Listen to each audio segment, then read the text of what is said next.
फल वाली से एक हृदय स्पर्शी कथा। एक दिन की बात है, श्री कृष्ण अपने बाल रूप में गोकुल की गलियों में घूम रहे थे। उसी समय एक निर्धन फल वाली गांव में आई।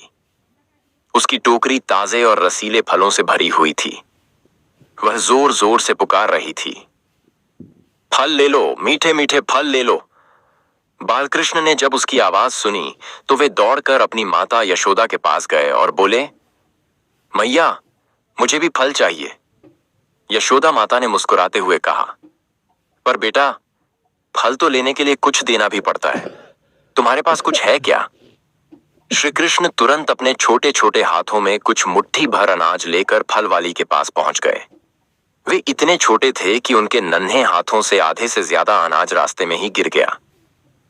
जब वे फल वाली के सामने पहुंचे तो बाल सुलभ भोलेपन से उन्होंने अपने हाथ आगे बढ़ा दिए और कहा, मां, मुझे फल दे दो। फल वाली ने देखा कि सामने गोपाल खड़े हैं।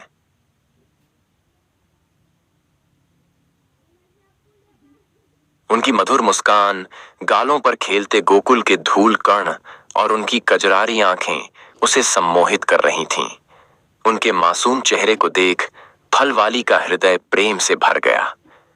उसने श्री कृष्ण के नन्हे हाथों में बचे खुचे अनाज को स्वीकार कर लिया और बदले में अपनी टोकरी से ढेर सारे मीठे फल कृष्ण के हाथों में रख दिए। जैसे ही वह अपने घर पहुंची और अपनी टोकरी को देखा तो वह दंग रह गई। जिस टोकरी में पहले केवल साधारण फल थे, अब वह पूरी की पूरी बेशकीमती रत्नों और सोने चांदी से भर चुकी थी। वह समझ गई कि यह कोई साधारण बालक नहीं था, बल्कि साक्षात नारायण स्वयं थे। उसकी आंखों में आंसू आ गए और वह दौड़कर पुनः श्री कृष्ण के दर्शन करने के लिए गोकुल की गलियों में भागी, परंतु भगवान श्री कृष्ण उसे कहीं नहीं मिले। कथा का संदेश। यह कथा हमें सिखाती है कि प्रेम और भक्ति से किया गया छोटा सा दान भी भगवान को प्रसन्न कर सकता है। यदि हमारे अंदर निस्वार्थ प्रेम, दया और सेवा का भाव है तो भगवान हमें उसकी अनमोल सौगात अवश्य देते हैं।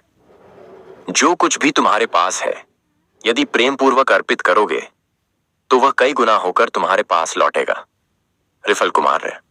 रिफल शर्मा को चैनल को सब्सक्राइब करें, लाइक करें, कमेंट करें, शेयर करना बिल्कुल ना भूलेगा।